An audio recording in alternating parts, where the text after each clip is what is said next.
Warning: contains adult content including harsh language, violence, and sexual themes, and may not be suitable for people under age 17.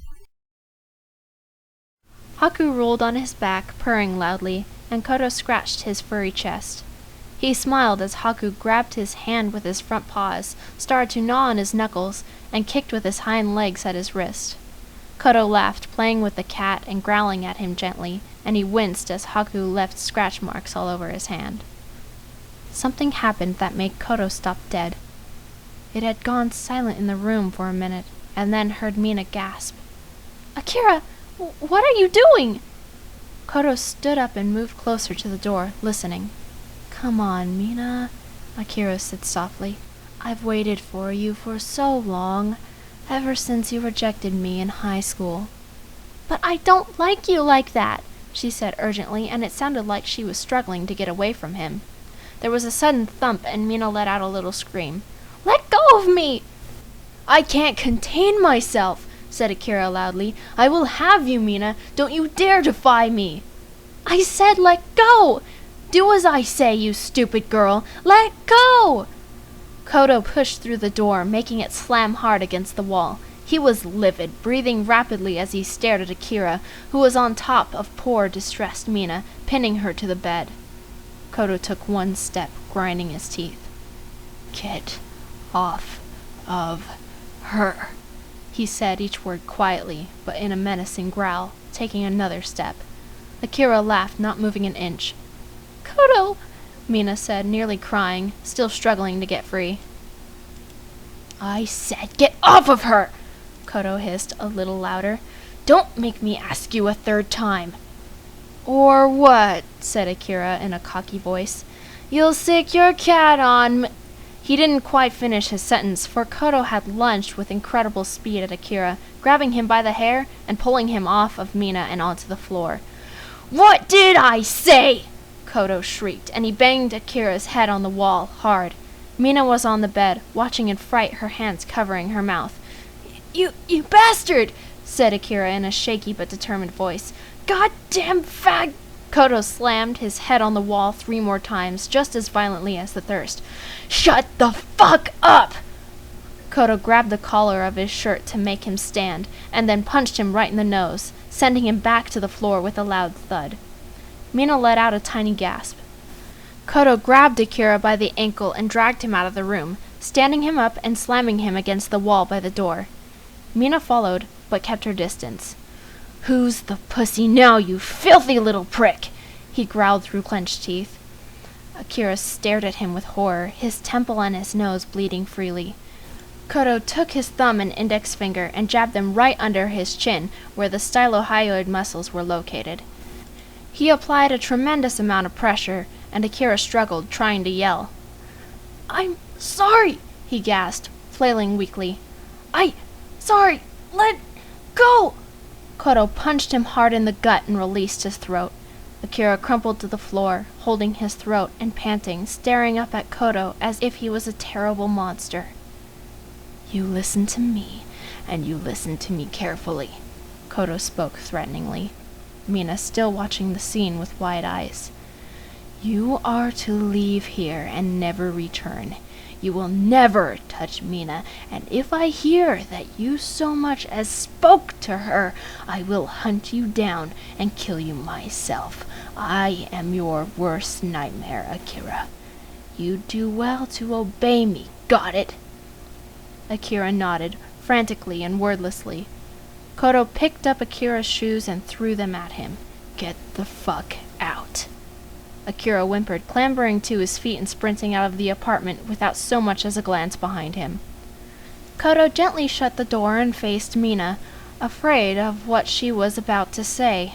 Her eyes were filled with tears, and she was looking at him with a horrified expression. Did she guess that he was a murderer just by attacking Kira? Then, so suddenly that Koto gasped in surprise, Mina ran to him and flung her arms around his neck. "Koto," she exclaimed, sobbing. "Koto, thank you. Oh, that was so awesome. You were unbelievable. I had no idea you were capable of fighting like that. Oh, I love—" She froze, not adding the last word she had almost said, which Kodo was almost sure was going to be, "You." Mina sobbed again. "I love how lucky I was to find you," she whispered pathetically. Kodo dug his fingers into her soft hair, pressing his cheek to her temple. "What are you doing?" growled the voice. "Mina," muttered Kodo, gently pulling himself from her and looking her straight in the eyes. "As long as I'm around, no one is going to hurt you. No one is going to kill you, not even the Sakura murderer. I promise I will keep you alive no matter what." "You're going to regret this," said the voice angrily, but Kodo ignored it. Mina smiled, still crying silently. She buried her face in his chest, gripping his shirt tightly. Kodo's heart felt warm as he closed his eyes and rested his head against hers. He never cared about anyone before, but he was certain he cared deeply for Mina. Maybe even... "You fucking idiot," murmured the voice in his head. Kodo was laying in the soft green grass, staring at a beautiful violet sky speckled with the night's first stars. The sun had just set, and the night's air was pleasant on his face. He closed his eyes and took a deep breath, exhaling slowly. He heard light footsteps coming towards him, and he opened his eyes, sitting up slightly to see who it was. Mina was standing there, smiling at him, wearing a beautiful, sleeveless, sparkling yellow dress that fell to just above her knees.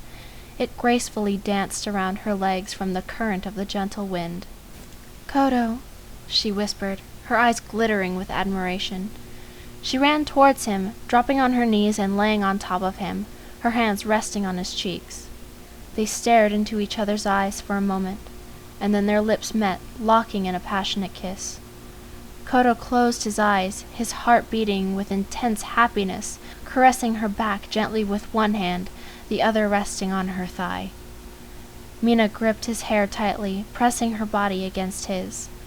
They lay there in the grass, wrapped in each other's arms, as more and more stars began to appear, kissing with the utmost love and affection. Suddenly, Mina was ripped from Kodo's arms. He blinked, sitting up quickly to see where she had gone.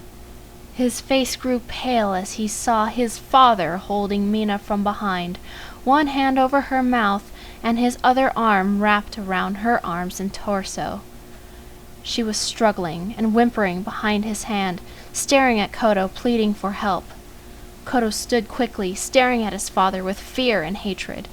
He watched as his father moved his hand to Mina's thigh, traveling under her dress, and Mina screamed, a high-pitched, muffled scream. "No!" Kodo screamed out loud, sitting up in his bed, panting and drenched in cold sweat. He looked around, blinking in the darkness. It was a dream? It seemed so real. He could smell the grass, feel the warmth of Mina's lips. Mina came running out of her room, staring at him in panic. "What happened? Are you okay?" she said in an urgent voice. Kodo stared at her silhouette in the dark room, his heart still racing from the nightmare. "Yeah," he croaked, clutching at his chest. Bad dream." Mina cooed and knelt down next to him. He had the sudden urge to grab her and kiss her like he did in the dream, but he knew she'd push him away. Mina rubbed his back comfortingly, looking at his pale face. "You look like a ghost," she muttered. She placed 2 fingers gently on his jugular vein, feeling his rapid pulse. "My goodness, what on earth did you dream about?" My father," he stammered, his voice cracking. He felt a lump in his throat, and his entire body grew tense. He couldn't shake that image of Mina in his father's grasp. "You need to relax," said Mina calmly. "I'm here, and your father is not. He's dead, Kodo. He won't come back. Do you want some tea?" "That would be nice," he whispered, rubbing his forehead. As soon as Mina stood and walked to the kitchen, turning on the light, tears began falling involuntarily from his eyes. "Why are you crying?" sneered the voice in his head. "Pathetic. Why do you care so much for this stupid girl?" Kodo shook his head quickly. She's not stupid, he argued. She's just a little naive. I don't know why I care, okay? I just do. It's just human nature. Human nature. The thing Kodo hated more than anything in this world, and he had succumbed to it.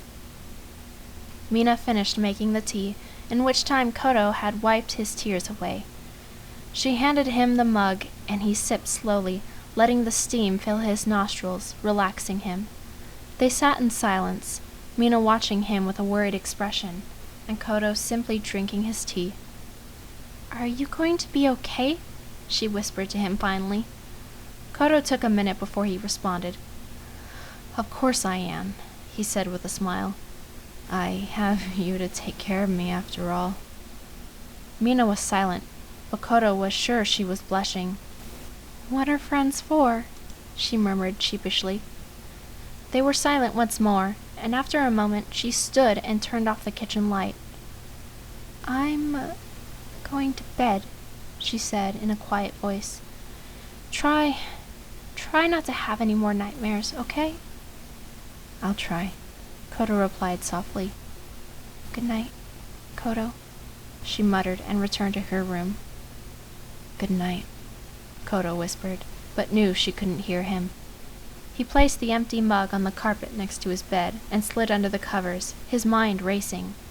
He didn't want to feel affection for Mina, but that dream was so pleasant. Well, except for the part where his father showed up. He knew it would hurt her if she fell for him, and he promised nothing would hurt her while he was with her. However, this was difficult. It seemed that hurting her emotionally was unavoidable. He cursed to himself, turning on his side and falling asleep once more.